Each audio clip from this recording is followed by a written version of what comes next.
Scores of demonstrations are planned across the country today in opposition of that military parade. It caps off a week filled with protests against federal immigration raids.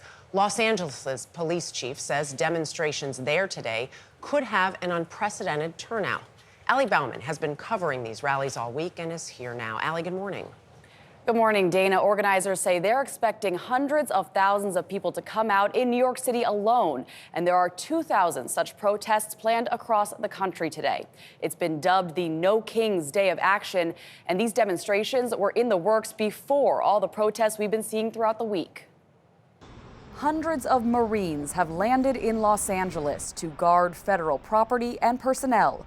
They were deployed there by President Trump this week, along with National Guard troops, despite objections from California Governor Gavin Newsom. He is not a monarch. He is not a king. Southern California has been the center of nationwide protests this week over federal immigration raids. On Thursday, Secretary, I want to know why you insist on. California Senator Alex Padilla was forcibly removed from Homeland Security Secretary Kristi Noem's press conference. I'm Senator Alex Padilla. After identifying himself, the senator was forced to the ground and handcuffed. If this is how the Department of Homeland Security responds to a senator with a question, you can only imagine what they're doing to farm workers, to cooks, to day laborers. Secretary Noem said she didn't recognize him.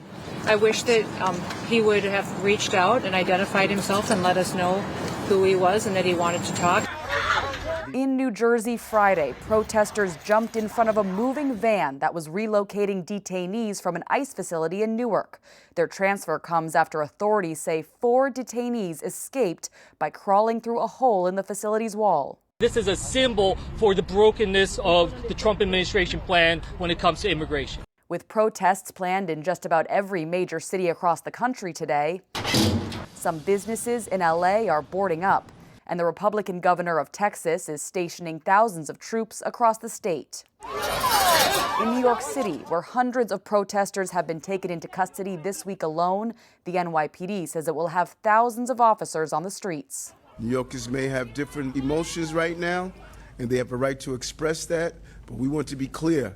You do not have a right to engage in violence and lawlessness.